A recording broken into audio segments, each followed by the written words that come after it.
Bienvenue Merci. dans notre deuxième live dans le groupe Bâtisseur d'Impact, un groupe qui a été créé il y a à peine 3 semaines. Mon nom est Christelle, je suis analyste en actuariat et investisseuse en immobilier depuis à peu près 3 ans.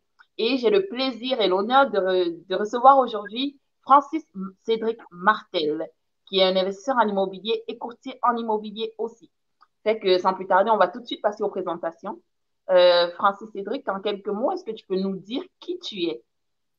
Moi, je suis à la base, j'ai commencé, je suis un ancien joueur de basket. Alors, j'ai joué au basket toute ma vie.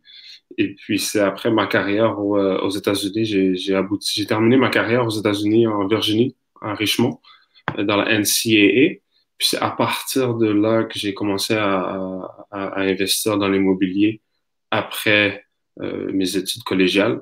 J'ai commencé en tant qu'investisseur quand dans le fond, je travaillais dans un cabinet comptable, j'étais CPA. Et puis, on the side, les soirées, les week-ends, j'investissais en immobilier. Alors, c'est là que vraiment mon parcours dans l'immobilier a commencé. Après 2 ans, je suis revenu au Québec. Je suis revenu à la maison. Et puis, à partir de là, c'est là que j'ai décidé de me lancer 100% dans l'immobilier euh, en tant que courtier immobilier et investisseur à temps partiel. OK, parfait. Fait que tu es originaire de Québec, tu as fait tes études au Québec et ensuite tu es parti aux États-Unis. C'est dans quel état? En Virginie. Alors, j'ai grandi sur la rive sud de Montréal.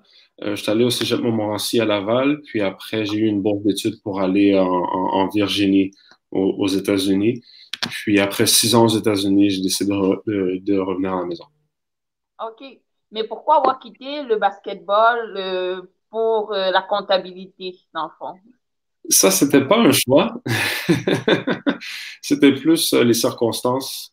Après peut-être 15 ans de basket, mon corps était rendu à un point où ce que je pouvais plus jouer en haut niveau.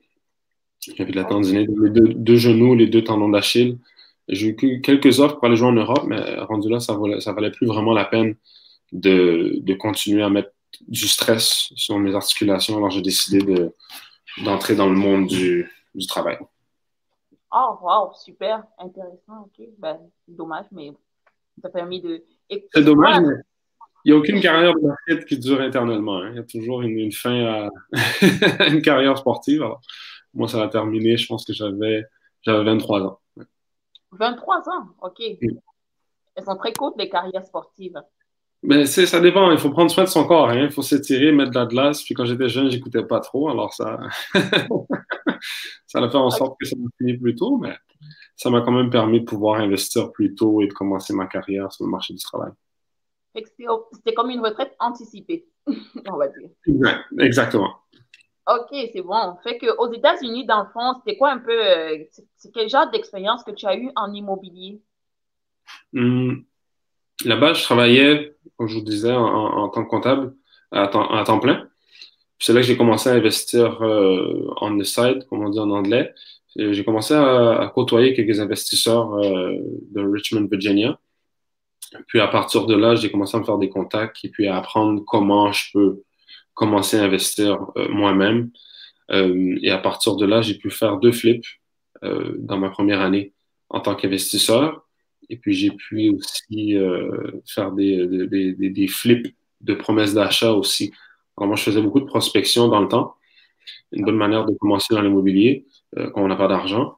Alors, j'ai commencé à faire de la prospection, j'envoyais des lettres, je connais aux portes, je prenais des adresses en conduisant dans les rues, dans des secteurs de Richmond que je savais que les investisseurs convoitaient beaucoup. Et puis, à partir de là, j'ai trouvé 2 opportunités. Puis, en même temps, je me suis acheté un duplex pendant que j'étais aux États-Unis, pendant que j'avais un emploi. Et puis, c'est là que tout a vraiment commencé. Ah, wow, OK, OK. Fait que tu es parti tout de suite avec dans le fond, deux flips. Est-ce que tu les as fait en l'espace la même année? Mais le premier, c'était le duplex. J'ai acheté le duplex en tant que propriétaire occupant. Ça, c'était mon premier achat immobilier. Puis à partir de là, c'est là que j'ai pris la piqûre, puis j'ai commencé à faire de la prospection pour d'autres investisseurs. Et disons que la deuxième année dans mon cabinet comptable, parce que j'ai travaillé 2 ans en cabinet comptable, c'est là que j'ai fait les 2 flips en partenariat avec un autre investisseur plus expérimenté, avec plus d'expérience. Et puis c'est là que la balle a vraiment commencé dans l'immobilier. OK. Est-ce que les deux premiers flips ont bien été ou tu as eu beaucoup de surprises? On a eu des surprises, mais ça s'est bien passé parce que j'avais quand même un bon partenaire. Il y avait beaucoup d'expérience. C'est un des investisseurs les plus, qui a le plus de succès à Richmond, en Virginie. Alors, j'ai eu la chance d'avoir un bon mentor pour commencer. Mais c'est sûr qu'on s'attendait à un certain profit. Et puis, ça l'a terminé un petit peu plus bas que prévu, mais on était quand même dans le vert. On a quand même fait de l'argent. Puis moi, c'est une très bonne source d'apprentissage. Exact. Ah, super. Est-ce que tu as eu à faire des formations? Tu t'es éduqué un peu? Comment tu as fait pour... parce qu'on s'entend que de par ta profession comme comptable, est-ce que tu avais déjà beaucoup de contacts avec l'immobilier avant? Tu t'informais beaucoup? J'avais aucune connaissance en immobilier. J'avais juste mes connaissances de chiffres en tant que comptable. Alors, c'est vraiment en changeant un peu mon entourage.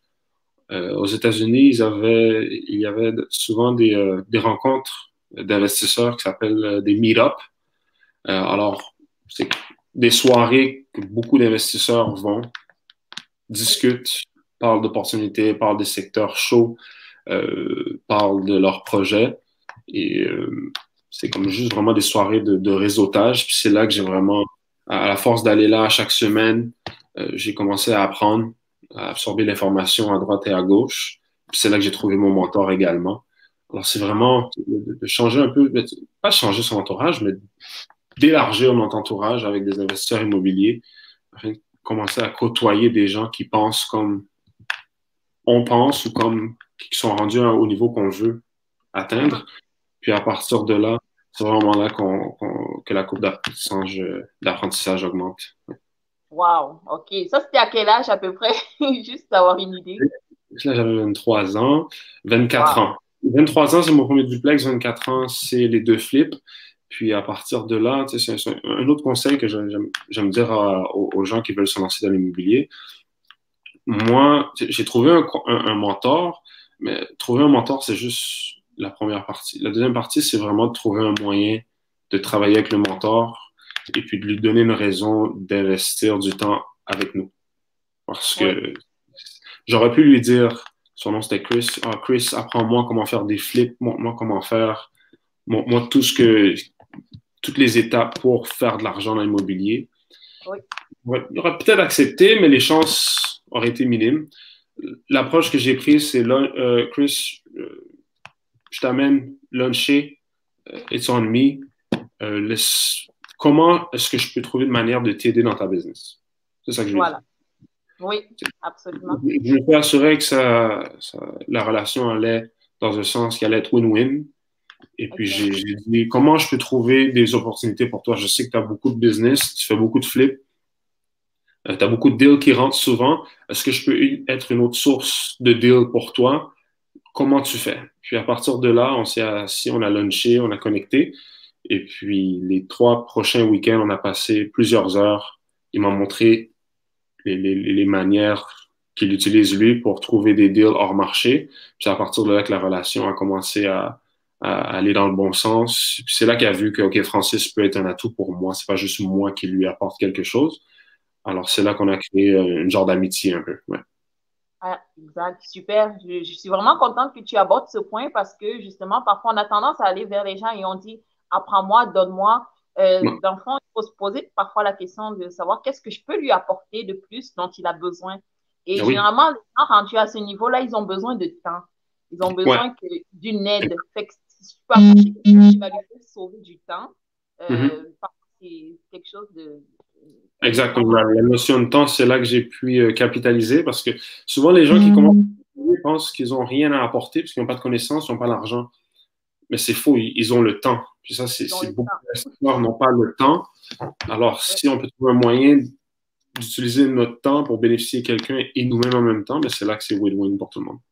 Exact, exact, exact. Ah, c'est parfait. Je suis contente que tu aies pu avoir un mentor. C'est vraiment d'une grande valeur. Un mentor a même plus de valeur qu'une formation. Parce que les formations, oui, tu apprends ces théories, mais il Ouais. n'y a rien de mieux que la pratique. Aller sur le terrain, surtout avec une personne aussi expérimentée, c'est super. Faut un mix des deux. C'est comme quelqu'un qui apprend à jouer au basket, puis qu'on lui dit juste comment dribbler en lui montrant, mais non, il faut qu'il pratique aussi. Il faut qu'il prenne un ballon dans ses mains et qu'il fasse l'exercice d'essayer de dribbler lui-même. C'est pas juste en regardant la télévision, en regardant des vidéos qu'il va apprendre à dribbler. Mhm. Je vais donner des petites analogies avec le basket, là. Oui, ce sont des bonnes analogies, ça. Ouais. Ok, fait qu'après tes deux flips, tu t'es lancé dans un duplex toujours pour flipper, ou alors tu as fait de l'achat détention aux États-Unis. Lui, c'était un achat de détention. J'étais propriétaire occupant. Alors, en gros, cette transaction-là, c'était ma transaction la plus payante pour commencer. Les deux flips m'ont permis d'aller chercher des liquidités. Mais le duplex, après 3 ans, c'est là que j'ai vraiment fait un gros profit. En gros, c'était un duplex qui était comme deux maisons jumelées, mais c'était au cadastre, c'était vraiment une propriété. Et puis moi, j'ai habité dans la maison de gauche, Oui. une maison sur 2 étages avec 2 chambres à coucher. À partir de là, l'autre maison à droite me ramenait environ 700 dollars par mois. Mon hypothèque, all-in, c'était environ 1200. Alors, pour mon côté à moi, j'ai décidé d'aller trouver un colocataire, un ancien coéquipier à Richmond qui jouait avec moi, qui avait besoin d'un logement. Alors, je lui louais une chambre pour 500 dollars par mois, puis ce qui faisait en sorte que je vivais là gratuitement. Et puis, ça m'a permis de mettre de l'argent de côté, puis pouvoir me préparer pour les flips éventuels que j'allais entreprendre. Alors, c'est Ok. vraiment là que j'ai commencé. Moi, c'était 100% investissement. Je me rappelle quand je magasinais, mon courtier m'avait monté des condos. Puis après, il m'avait monté ce duplex-là.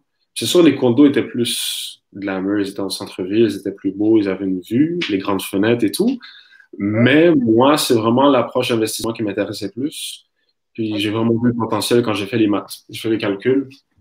OK, l'hypothèque va coûter 1200. Je vais avoir un 700 dollars qui va rentrer à chaque mois. Là, déjà Oui. là, ça va juste me coûter 1500 par mois vivre là. OK, c'est bien. Puis là, j'ai eu l'idée de trouver un coloc. J'étais comme, OK, ben là, ça pourrait me coûter 0 dollar par mois. C'est là que j'ai décidé d'entreprendre, d'aller avec l'option plus investisseur, plus duplex. Puis ça, c'est une discussion que j'ai souvent avec mes clients aujourd'hui. Mes clients me demandent, Francis, est-ce que c'est mieux d'acheter un duplex, une maison, un condo? Et je leur Oui. dis, il n'y a pas de mauvaise réponse ou de mauvaise option. Ça dépend de vous. Si quelqu'un veut être plus agressif en point de vue retour sur investissement, investissement immobilier, c'est Exact. sûr qu'il faut aller avec le duplex et triplex. Quelqu'un qui Exact. met plus d'importance sur son Ton style de confort. vie, son confort personnel, c'est sûr qu'il va aller avec le condo ou la maison unifamiliale, mais ça dépend vraiment de soi. Moi, j'étais au début de ma carrière investisseur, je voyais une carrière qui allait durer longtemps. Il Mhm. fallait que je vive le plus rapidement possible. Alors, j'ai choisi l'option investissement. Ça, je le conseille à tous mes clients, mais c'est pas tout le monde qui est prêt à vivre avec un colocataire et même des fois dans un duplex. Il y a des gens qui veulent pas vivre avec des locataires en haut d'eux ou en bas d'eux. Oui. Je respecte leur décision, mais c'est une décision qui m'a vraiment permis c'est comme un genre de tremplin dans ma carrière d'investisseur, et je le regrette aucunement. Absolument aller plus vite. On s'entend que parfois au début, il faut aussi prendre plus de risques si on veut aller beaucoup plus vite que, mettons, dans le fond, il faut connaître qu'est-ce qu'on veut atteindre à long terme. Et ça Mhm, permet de poser les bons pions dès le départ. Parce que si la vision à long terme est floue, dès le mhm, départ, on prend parfois des décisions qui nous emprisonnent beaucoup. Comme, mettons, 100%.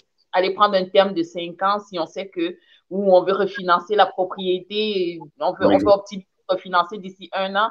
Tu es en train de Mhm, te bloquer si tu vas chercher un terme de 5 ans. Fait ouais, que parfois, c'est vrai que quand on commence, on n'a pas toujours une idée très claire de ce qu'on veut faire, mais ça mhm. aide beaucoup à définir sa vision à long terme dès le départ. Au moins un plan sur 5 ans, au moins, ça va aider. Très bon exemple, le terme qu'on prend ou le type de maison qu'on va prendre. Des fois, quelqu'un va prendre une maison au maximum de sa capacité d'emprunt à la banque, puis il Mhm. réalise l'année d'après qu'il aurait aimé garder une certaine flexibilité pour investir avec des amis ou avec des mentors. Puis là, il se retrouve bloqué ou à devoir vendre la maison à la perte. C'est pas toujours évident. C'est pour ça, très bon point aussi, c'est d'avoir un plan au moins minimum sur 5 ans. Ouais. Oui, c'est 5 ans. Ah, parfait. Et fait que là, tu es resté aux États-Unis pendant combien de temps et après, tu t'en viens au Canada, tu retombes tout de suite dans la soupe de l'immobilier ou tu... Je prends quelques mois pour pour passer du temps avec la famille, parce que ça faisait 6 ans. J'ai passé 6 ans aux États-Unis, en fait. 4 ans à l'université et 2 ans dans le cabinet comptable en Mhm. investissement on the side. Et après Mhm. ces 6 ans aux États-Unis à l'extérieur, je décide de revenir à Montréal pour proche de me rapprocher de ma famille et de mes amis, bien évidemment. Également, quand on passe 6 ans à l'extérieur, c'est là qu'on réalise aussi à quel point Montréal, c'est une belle ville, puis qu'on a quelque Ah ouais? chose de bien à la maison. Ouais, moi, j'ai réalisé que Montréal, c'était quand même... je sous-estimais le potentiel de Montréal avant. Puis, Pourquoi ça? mais Montréal, il y a un certain festivité, une joie de vivre qu'il n'y a pas partout aux États-Unis. On a un centre-ville qui est vibrant, on a une ville qui est vibrante. Euh, Richmond, Virginia, centre-ville n'a pas autant de vie, c'est pas la même, les gens n'ont pas la même joie de vivre. Et puis Ok. on a de très beaux étés à Montréal, des festivals.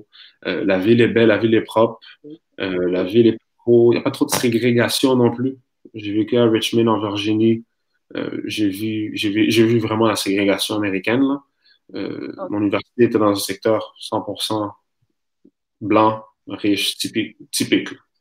Puis Ok. mon premier investissement était de l'autre côté de la ville, où est-ce que c'est Ah, presque wow. 90% noir. Puis c'est fou là, les C'est changements différent. dramatiques. Oui.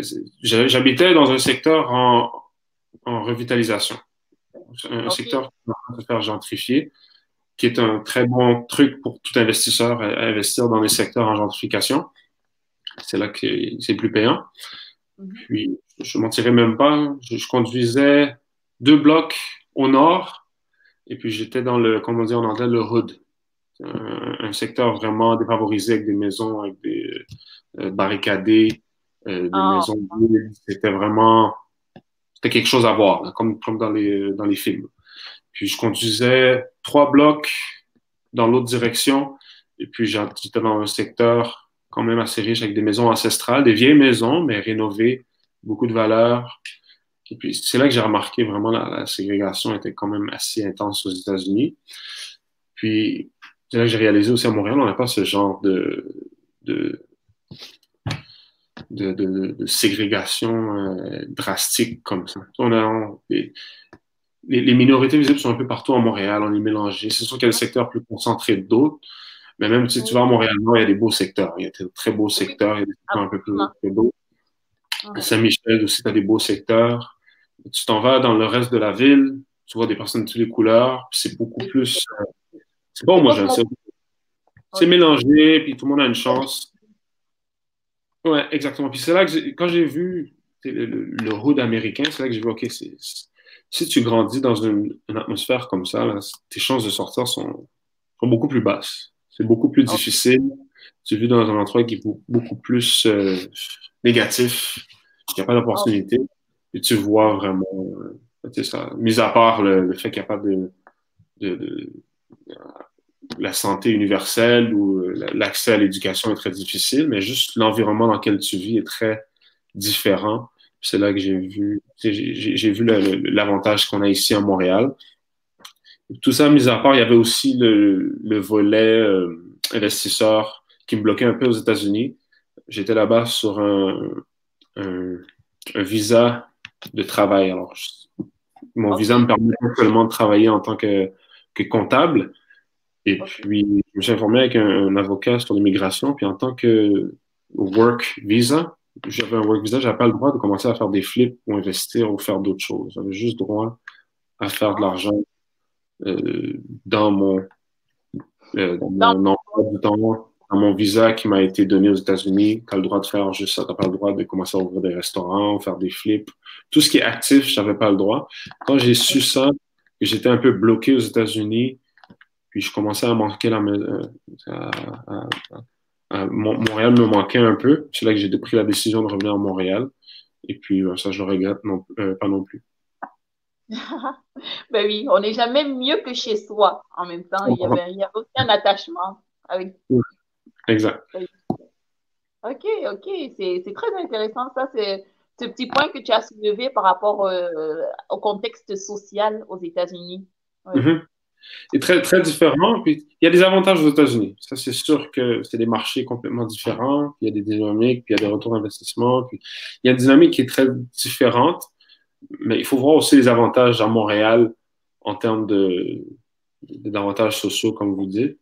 Mais Mhm. c'est sûr qu'il y a de l'argent à faire. Là, je me rappelle, moi, il y avait souvent des opportunités que les investisseurs parlaient, puis achetaient des maisons à 60 000 qui valaient 150 000. À Montréal, OK.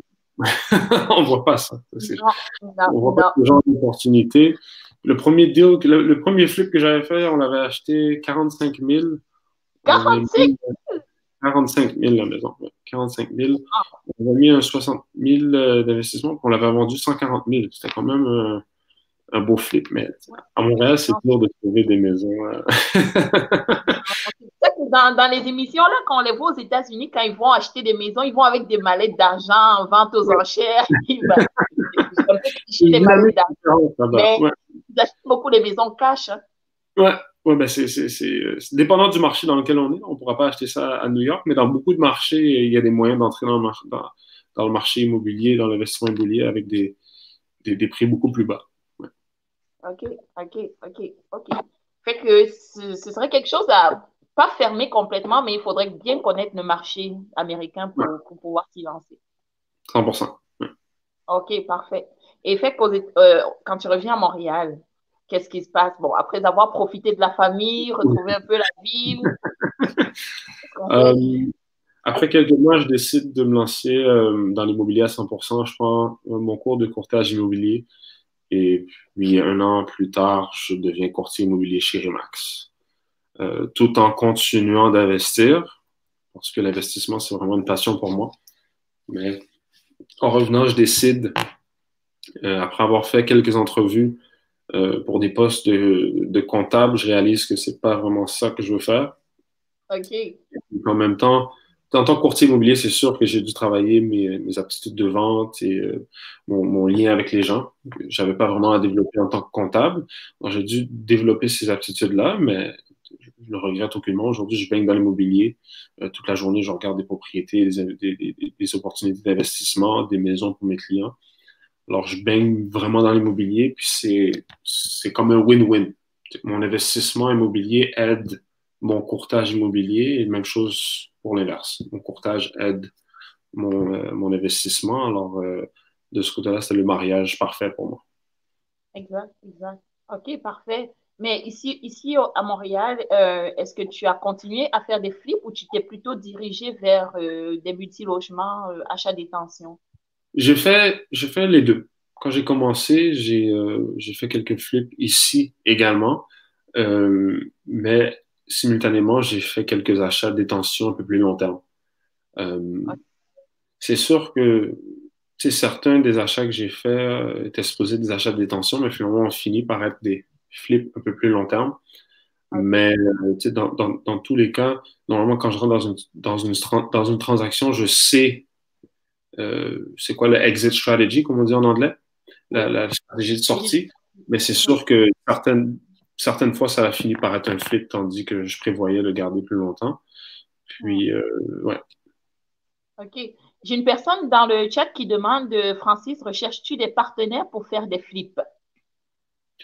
Mais Oui, moi, je n'ai pas. je suis Juste toujours à laisser faire. votre. Pardon? Non, j'ai dit à la personne qui a écrit de laisser son nom parce que je n'ai pas son nom. Oui, vous pouvez envoyer moi vos informations.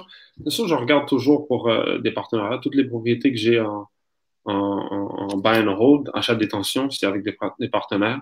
Et puis pour les flips aussi, encore plus important d'avoir des partenaires parce que pour moi, il faut que j'investisse beaucoup de temps dans ma business de courtage immobilier. Alors, j'aurais pas le temps de gérer un flip. Un flip, c'est quelque chose qui est quand même très labor intensive, qui prend beaucoup de temps. Euh, alors, faut avoir faut être sur le champ de construction tous les jours pour s'assurer que tout va bien, puis de déceler les mauvaises surprises le plus rapidement possible. Alors, c'est sûr, je suis toujours ouvert à des opportunités, en autant que c'est win-win, puis que les deux parties ou les trois parties fassent de l'argent, et puis que ce soit une bonne expérience. Moi, je suis toujours ouvert à ça. OK, super. Il y a une personne qui dit stratégiquement, il faut se bâtir une bonne équipe pour les flips. 100%. Les flips, c'est très, très, très important parce qu'on se retrouve souvent à utiliser un courtier immobilier pour l'achat et la vente. Alors, il faut avoir un bon courtier qui va nous donner les bonnes analyses de marché. Si on les a pas nous-mêmes, il faut vraiment être très, très précis sur nos valeurs de revente futures parce que s'il y a une erreur de 10, 15, 20 000, souvent ça représente 50% ou plus de notre profit. Il faut avoir aussi un très bon entrepreneur général. Oui. Ah J'avoue oui. que c'est la partie la plus importante d'un flip, c'est d'avoir un bon entrepreneur. C'est la partie la plus difficile aussi, trouver quelqu'un en qui on a confiance, quelqu'un qui va faire les travaux dans l'échéancier prévu. Et bien évidemment, bien faire les travaux. Alors, tu sais, c'est très difficile. Puis, je parlerai à tous les investisseurs immobiliers. Puis, c'est peut-être le plus gros challenge qu'on a. C'est Le trouver plus la gros bonne challenge. main-d'œuvre. Ouais, trouver la bonne main-d'œuvre à qui on a confiance, puis qui fait les travaux rapidement. Puis, en plus, là, j'ai oublié le quatrième point, c'est le budget. Il faut quand même, faut pas que ça coûte trop cher non plus. Il faut qu'on fasse de Oui. l'argent. On veut pas faire un flip pour employer tout le monde puis finir avec, avec zéro profit. Alors, c'est trouver un mix De tout ça. de tout ça en une personne ou dans une équipe. C'est ça qui est quand même assez difficile. Mais Ouais. avec l'expérience, puis souvent avec le réseautage, mais des fois, on peut trouver d'autres investisseurs qui ont trouvé des entrepreneurs qu'on peut se partager. Puis à partir de là, tout le monde est gagnant. Ouais. Exact. Je vois un peu le flipper, dans le fond, le flipper comme un gestionnaire de projet parce que il y a Ouais. beaucoup de parties prenantes à gérer et tu dois Ouais. gérer des échéanciers qui sont parfois très serrés. Tu dois Ouais. gérer le budget, tu dois contrôler les coûts. Fait que c'est pas mal. Le flip, c'est touché. Moi, par exemple, je suis un peu allergique aux travaux. Quand tu me dis travaux, moi, je pense tout de suite dépassement de coûts et ça me fait peur, ça me fait flipper complètement. Ouais. Donc, Ouais. c'est quelque chose que oui, ça peut être pas mal touché, faire un flip, faire plusieurs flips. On ne sait jamais finalement comment est-ce que le projet va terminer. Dans tous mes flips que j'ai fait, je pense que j'en ai deux où est-ce que je suis arrivé vraiment pile sur le budget. Pour ça, les OK. autres ont tous dépassé le budget. D'autres plus que certains, mais j'en ai juste deux que j'étais vraiment pile sur le budget. Aucun que j'étais en bas. Alors, c'est quand même... faut être OK. conservateur, puis il faut être prêt à, à s'attendre à des prix extra ou des mauvaises surprises des fois. Ouais. OK, parfait. Fait que dans le chat, il y a Beaugrand Tiogan. C'est lui qui écrit depuis, c'est lui qui te pose des questions à propos des flips. Et on a une Mhm. question de Kevin Tram qui demande quel est le profit visé sur un flip à ton opinion. Le profit visé, OK, très bonne question. Moi, c'est 30 à 40 000 minimum que je vise pour un flip. Un flip qui ramène 20 000 dollars. Tu sais, là, je vous parle avec expérience. Vous m'auriez demandé la question il y a 5 ans, j'aurais dit 15 à 20 000. Mais avec mon expérience, 15 à 20 000, c'est trop mince comme marge. Puis il y a trop de risques qui vont faire en sorte que le 15 à 20 000 va peut-être se retrouver à être 8 à 5 000. Puis là, ça vaut plus la peine de faire un flip, selon moi. Ben, selon tout le monde. 5 000 à 10 000, ça vaut vraiment pas la peine. Il faut prendre en considération quand on fait un flip, normalement, on met 20% de mise de fonds. C'est quand même un bon apport d'argent qu'on doit mettre. Des fois, il y a des gens qui vont prendre des prêteurs privés. Mhm. C'est une option très viable, mais qui vient avec un certain coût. Oui. Euh, Après ça, il faut financer les rénovations. C'est sûr que si on trouve un flip cosmétique, on peut s'en sortir avec des rénovations à 5, 10, 15 000, ça c'est bien. Mais souvent, des flips vont demander des coûts beaucoup plus élevés que ça, des 40, 50, même des 200 000 de rénovation. Il faut le Oui. financer aussi. Il y a Et aussi comment le tu temps. fais pour trouver le financement? Excuse-moi de te couper. Comment tu fais pour trouver le financement? Le Le financement, financement. moi, moi, je suis un gros fan des prêts rénovation. C'est sûr que ça vient avec certains maux de tête, mais j'aime beaucoup le fait que je finance à 2%, 3% mes coûts de rénovation. J'ai jamais utilisé de prêteur privé. J'ai beaucoup d'investisseurs que je connais qui les utilisent toujours. Moi, j'ai toujours utilisé la banque, les banques traditionnelles, là. Mhm. Les flips, je les ai faits avec des partenaires. Soit je mettais l'achat à mon nom ou au nom du partenaire. Et puis, à partir de là, on essayait d'aller chercher un prêt rénovation pour les rénovations. C'est sûr que des fois, c'est bien aussi d'avoir le cash, mais on ne peut pas s'attendre à ce que tous les investisseurs aient le 20% plus, excusez-moi, Oui. les coûts de rénovation dans leur compte de banque. Alors, tu sais, c'est des manières, le prêt rénovation, l'avantage, c'est qu'on paie beaucoup moins d'intérêt sur les coûts de rénovation. C'est juste, le problème, c'est la paperasse et les maux de tête un peu qu'on a avec la banque. Ah Souvent, la oui. banque va nous demander, ils vont envoyer un évaluateur, ça va être des boursiers progressifs. Alors, par exemple, Ok.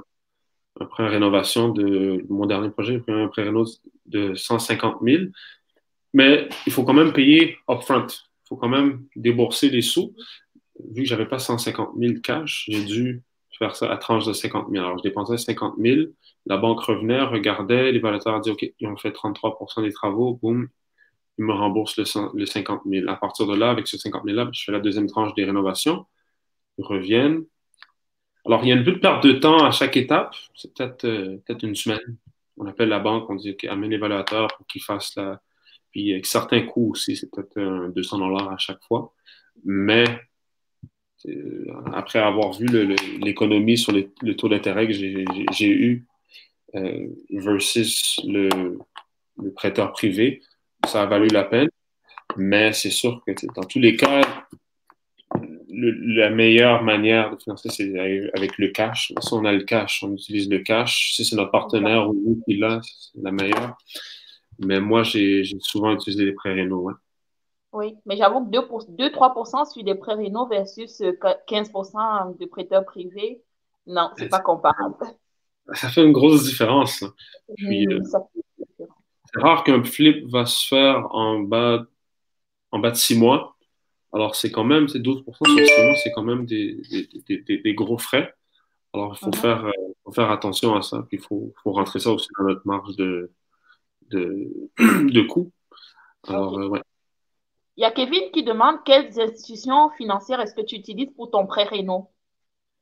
Moi, je l'ai fait avec la TD et avec la Desjardins. Ça va dépendre du montant, comment ils vont le structurer. Je l'avais fait avec la TD sur un 40 000. Et puis, c'était très simple. Je pense que quand c'est moins que 10% du prêt, la banque ne va pas faire vraiment de déboursés progressifs. Ils vont demander des factures. Dépendant de la banque, il y a des banques qui vont juste demander, envoie-nous les factures quand c'est terminé, puis on va vous débourser l'argent. OK. Euh, Avec la Desjardins, c'était un petit peu plus compliqué. Euh, il fallait faire les déboursés puis envoyer les valutateurs à chaque étape. OK. OK. Ouais. Bon, ça fait partie de la game. Ouais. C'est bon, si on nous finance à 3%, des fois, il faut dealer avec la banque, mais ça vaut la peine au bout du compte. OK, super. Et pour un investisseur débutant, est-ce que tu dirais que le flip, ce serait une bonne façon de commencer en immobilier, justement pour aller se chercher un peu de coussin, de mise de fonds pour se lancer plus tard dans des plus gros investissements? Oui, mais c'est une bonne manière, c'est une manière de commencer. Je ne le suggérerais pas à tout le monde. Il faut soit une bonne connaissance du domaine de la construction. Parce que quand on achète un flip, les gens pensent, OK, je vais engager quelques contracteurs, puis on va faire des soumissions. Mais ça se passe pas comme ça sur le marché souvent. Souvent, c'est des opportunités qui ont beaucoup d'intérêt déjà, surtout si on regarde quelque chose qui est déjà affiché sur Centris, qui est sur le marché des courtiers immobiliers. Alors, on n'a pas le temps vraiment de faire venir deux, trois contracteurs pour avoir trois, quatre soumissions, puis après déterminer c'est quoi le coût de rénovation. Il faut rentrer dans la propriété, connaître le bâtiment pour savoir combien il faut dépenser dans la propriété, puis à partir de là, se faire un budget, c'est pas mentalement, mais quand même assez rapidement pour faire une offre. Alors, c'est pour ça que moi, j'ai commencé avec un partenaire, un mentor. Lui connaissait absolument bien ses coûts, il connaissait les problèmes qu'une propriété pouvait avoir. Alors, il rentrait dans une propriété, puis après 10 minutes, il pouvait te donner une bonne idée des coûts qu'il va devoir investir dans la propriété. Alors, mais, Exact. faut avoir une connaissance de ça quand même. Si c'est pas nous, il faut que notre partenaire l'ait, ou il faut qu'on ait un contracteur qui est quand même très disponible parce qu'il faut bouger rapidement. Alors, puis, ça, c'est un des aspects, mais il faut aussi avoir une très bonne connaissance du marché immobilier.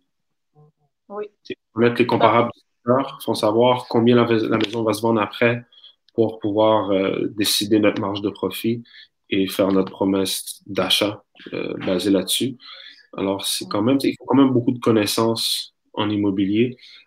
C'est sûr, une manière de commencer, je ne le ferai pas tout seul. C'est bien d'avoir des partenaires ou des mentors, un très bon entrepreneur.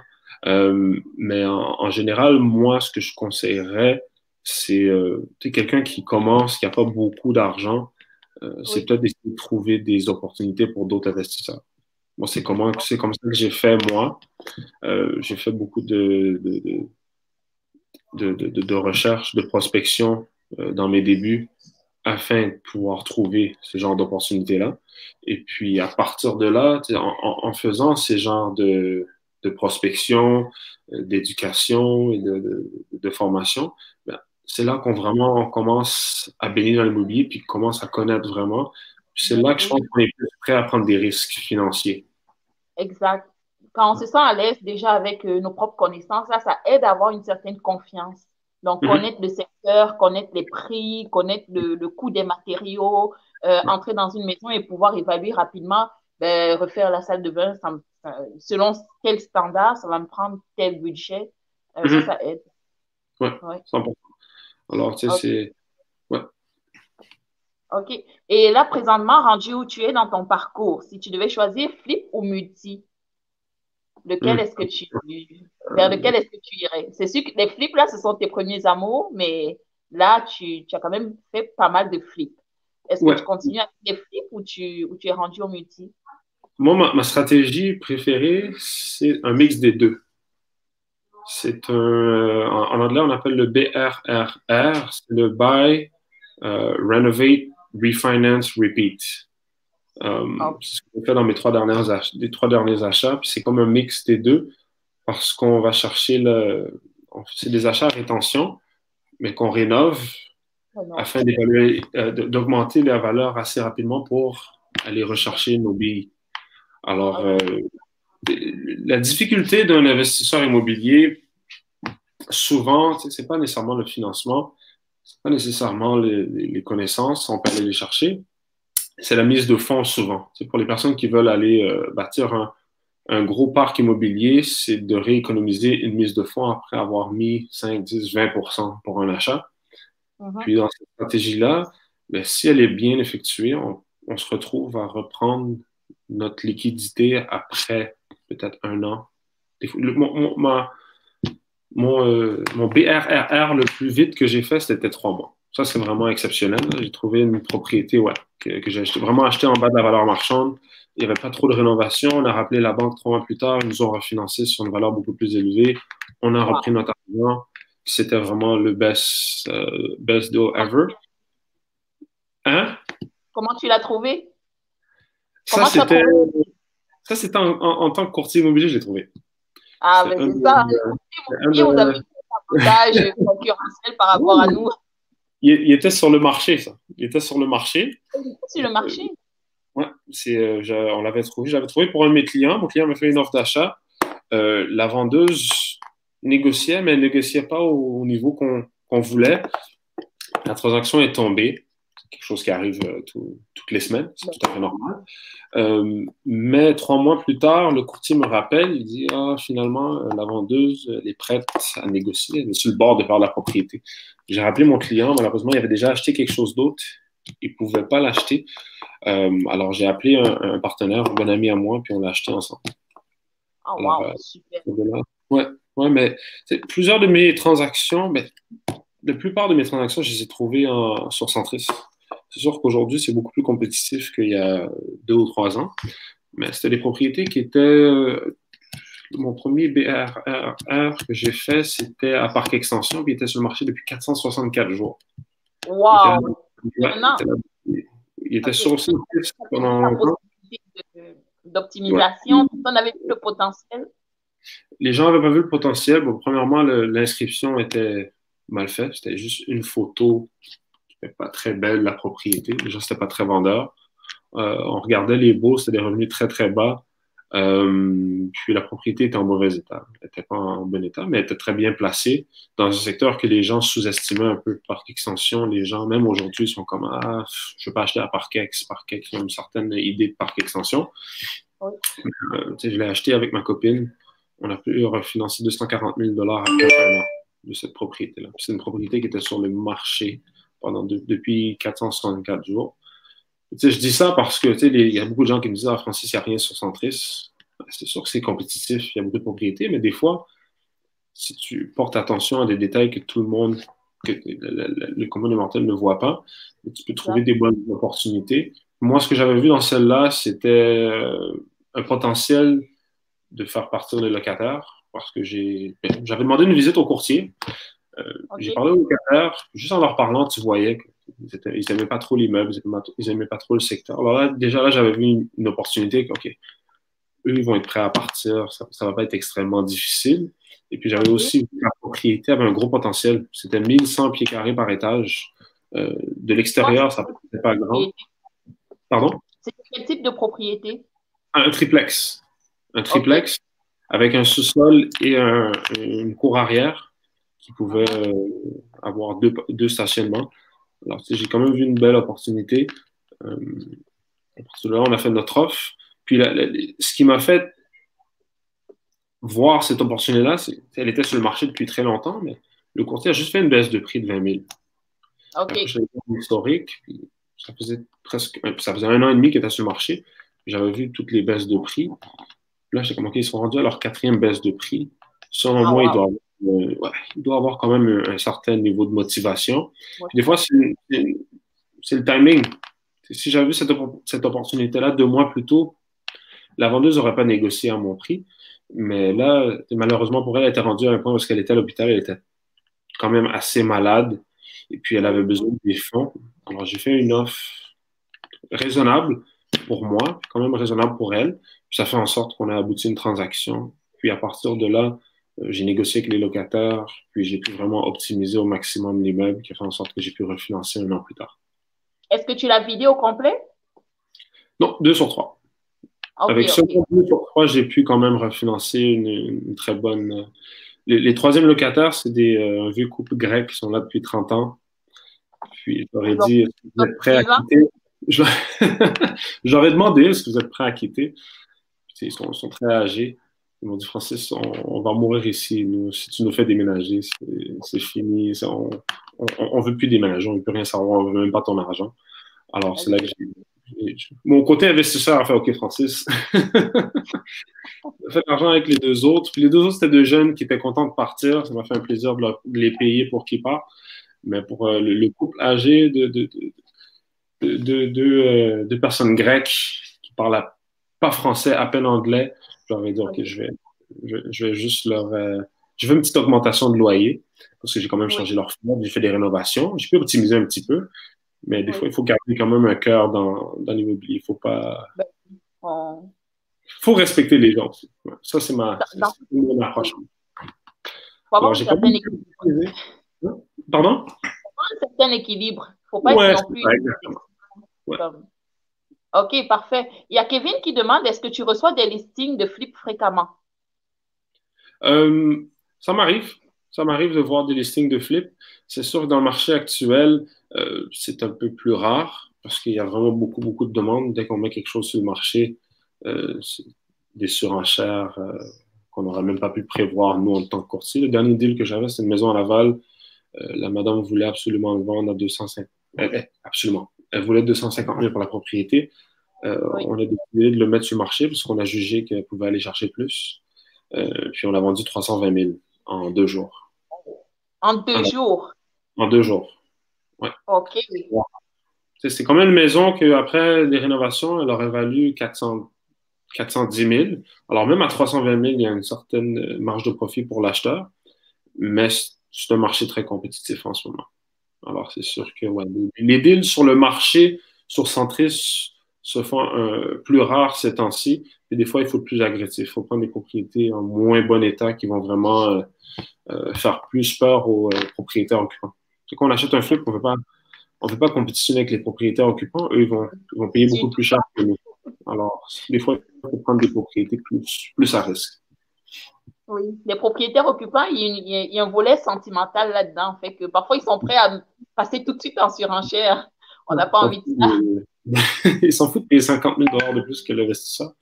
Lui, il est là pour se trouver un toit pour sa famille. Alors, c'est une approche complètement différente. C'est ça. Il y a une personne qui demande tes coordonnées dans le chat. Oui, bon, vous pouvez me trouver sur Facebook ou sur Instagram. Instagram, c'est francis.mtl. Facebook, c'est mon nom complet, Francis-Cédric Martel. Numéro de téléphone 514-621-7390. Mais ça, vous allez pouvoir le trouver sur Remax. Les courtiers ont a tendance à être assez facile d'accès normalement.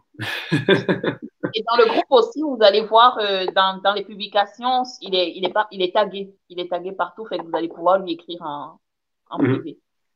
Ça me fait plaisir d'aider les gens et de donner des conseils gratuitement. Moi, je ne cherche pas pour un appel conférence ou pour un lunch ou quoi que ce soit. Ça me fait un plaisir. Puis ça fait partie de ma business. Dans le fond, je dois rencontrer des gens, rencontrer des clients potentiels. Puis si un jour, je peux vous aider, vous avez des gens, des références pour moi, une tante, un cousin qui veut vendre, ça va me faire un plaisir de les aider. Mais je suis vraiment un livre ouvert de ce côté-là. Ah, super. On le voit déjà. Fait que tu m'avais raconté une petite anecdote sur un flip que tu avais fait l'année dernière, je crois, qui était resté vide. Et raconte-nous-le, s'il te plaît. Ça, c'est pour. Parce quand on en discutait, je vous parlais de la stratégie BRRR.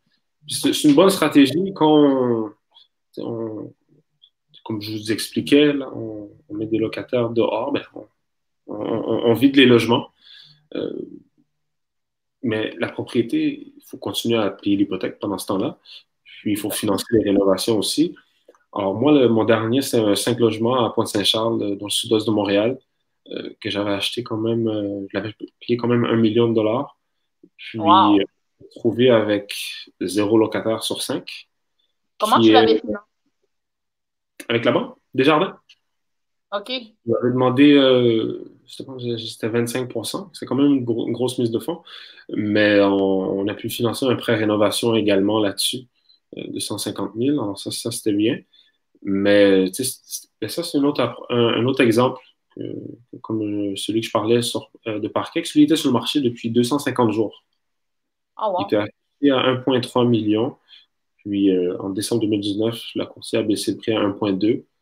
Puis là, je suis allé visiter, il y avait 2 personnes qui visitaient. Puis j'ai vu un potentiel. C'est une grosse superficie, gros terrain, beau secteur, propriété qui a besoin de beaucoup d'amour, mais le potentiel est. Moi, je vise beaucoup sur la superficie des logements. Plus tes logements sont gros, plus tu peux les louer cher, plus tu peux les optimiser, ajouter des chambres et jouer avec la superficie. Alors, c'est là que je suis tombé en amour. C'est là que j'ai vu vraiment l'opportunité. Puis on a négocié le prix quand même assez fort. Donc, je savais qu'il n'y avait pas d'hypothèque.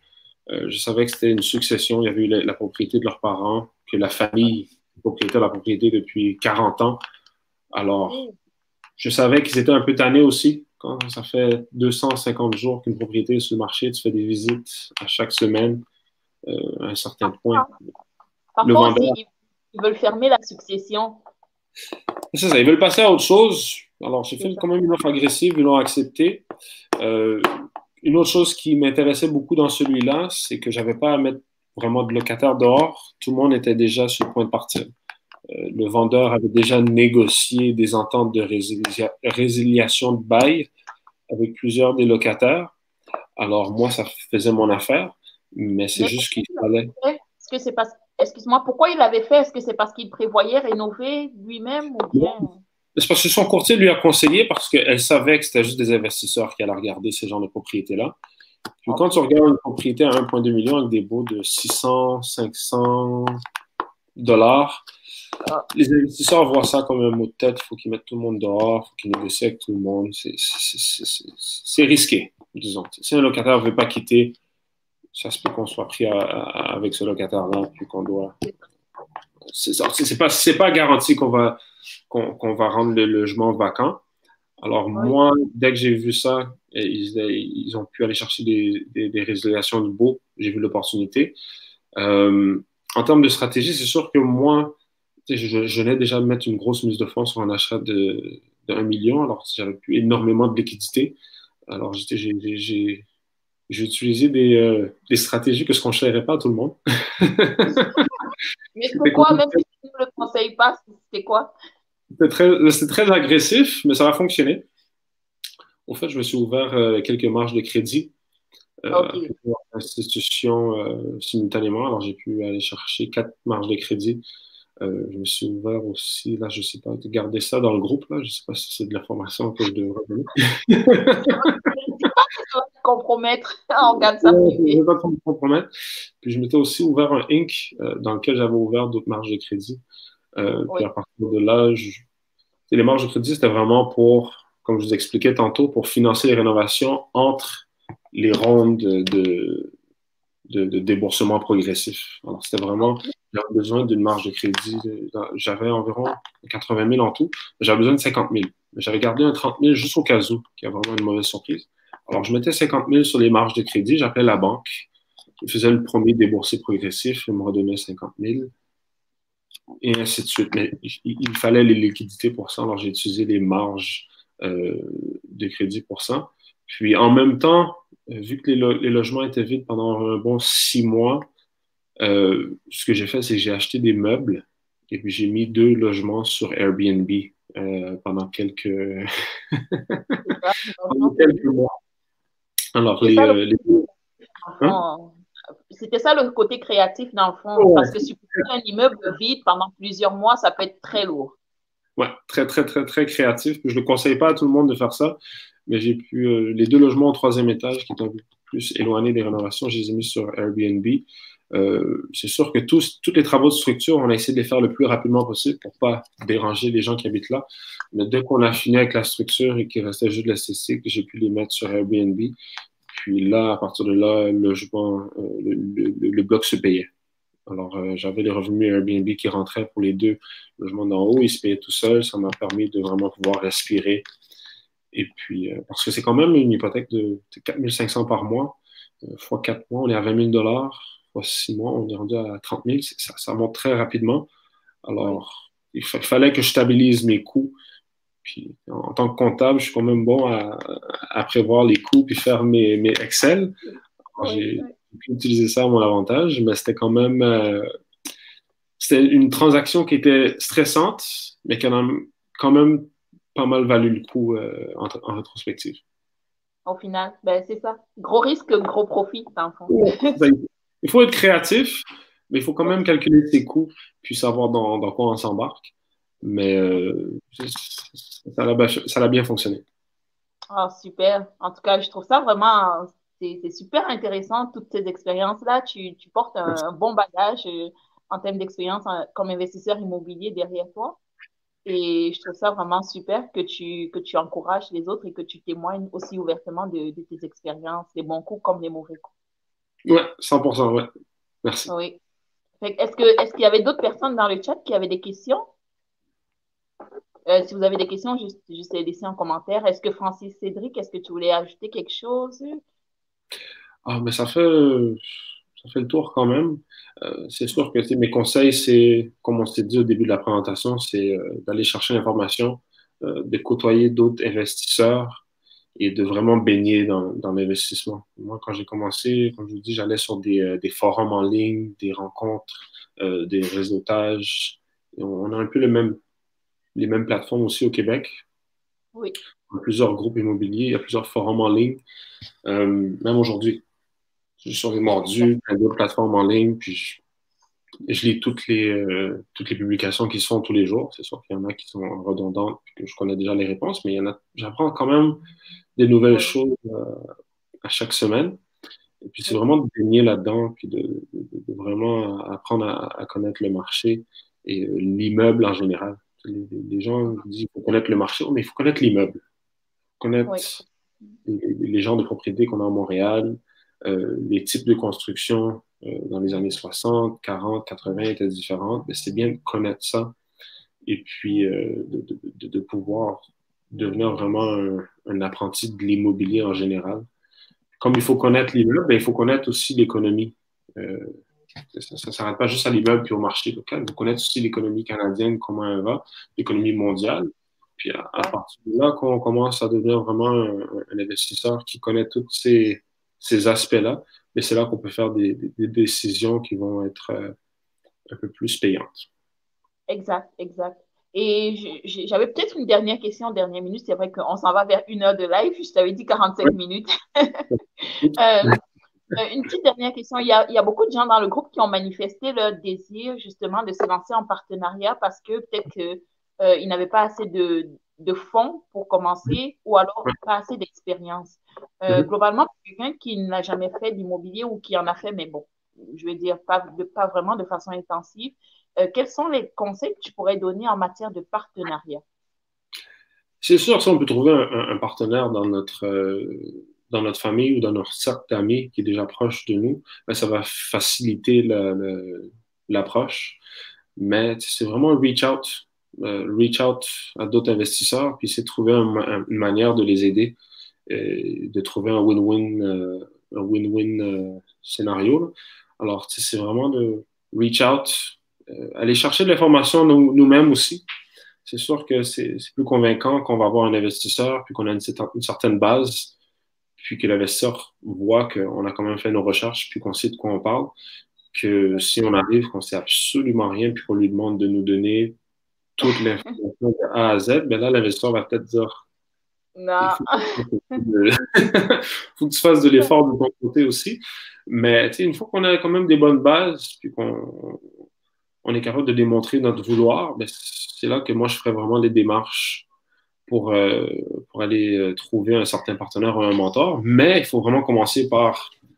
Premièrement, faut s'éduquer soi-même, mais il faut aussi savoir ce que c'est vraiment ça qu'on veut faire. Quelqu'un qui vient me voir, Francis, genre, j'ai vu un post sur les flips, puis je veux faire des flips, je veux faire de l'argent. Ouais, OK, c'est bien, mais est-ce que c'est vraiment ça que tu veux faire? Est-ce que tu as lu plus sur l'immobilier? Est-ce que tu as vu les pros et les cons de l'immobilier? Est-ce que c'est quelque chose que tu as du temps? Est-ce que c'est quelque chose que tu veux investir du temps dans? Alors, tu sais, à partir de là, une fois qu'on a vraiment fait cette réflexion-là à l'intérieur de nous, mais c'est là que ça vaut vraiment la peine de reach out puis d'essayer de trouver des partenaires pour vraiment mettre ça concret. Oui, super beau conseil, tout rempli de sagesse. Ah, c'est parfait. C'est que je pense que j'ai fait le tour de mes questions. S'il y en a d'autres, n'hésitez pas à les poser dans le groupe. Ouais. J'essaie de penser à d'autres choses, mais ça donne le gros de mon conseil en tant que. Moi, je suis un gros fan de s'informer. Il faut s'informer. Mhm. Toutes les connaissances qu'on a dans notre cerveau en clic de tête, mais c'est ça qui devient vraiment notre force. Des fois, c'est juste s'informer à la ville, à la municipalité pour voir c'est quoi les prochains développements dans notre ville.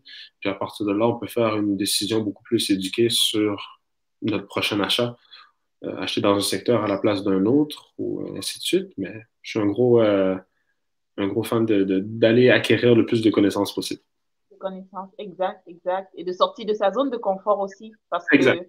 que c'est, c'est impossible d'avancer là si on reste dans sa zone de confort. Moi les meilleurs moves que j'ai faits, c'était quand j'étais vraiment pas bien, mais vraiment pas.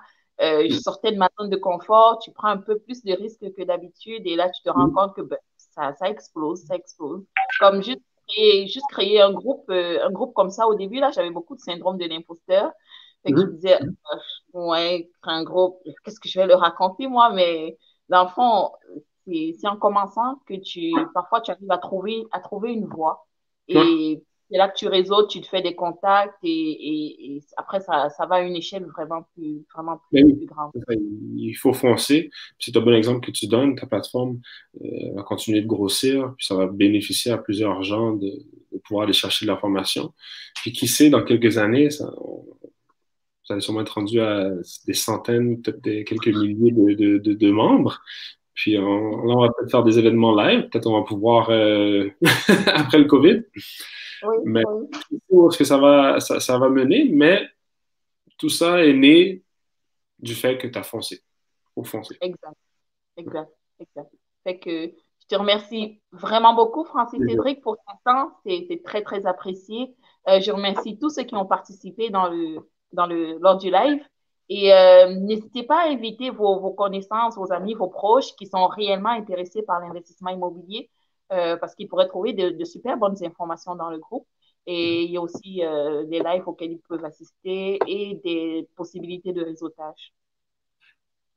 Parfait. Merci beaucoup, Christelle. C'était un plaisir et tout le monde, passez une bonne journée. Merci encore, Francis. Merci tout le monde. Bye. Au revoir.